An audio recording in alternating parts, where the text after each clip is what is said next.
DB Cooper case gets new clues in tiny algae found on ransom money, study says. To view the full article, click the first link in the description below. In a cold case for nearly 50 years ago, a scientist has uncovered new clues in the DB Cooper case by looking at minuscule deposits of algae on the money, according to a new study.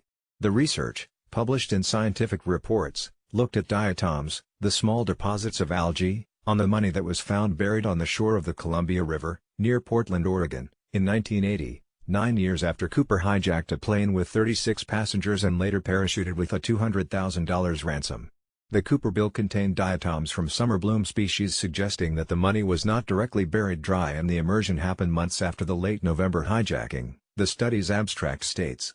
This finding rules out of a majority of current theories related to the crime and proposes diatoms as a feasible methodology to constrain seasonal timelines in forensics. DB Cooper revealed?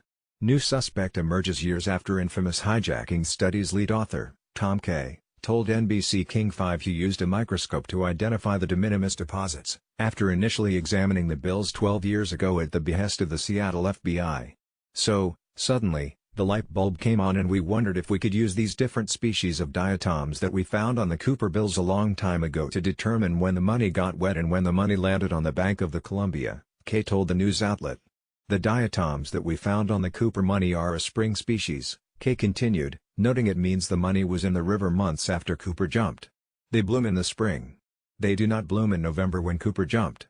Kaye suggested that since there was only one season of diatoms on the bills, it's possible the money came out of the water and landed on the Tena Bar, a sandbar on the Columbia, after a short period of time.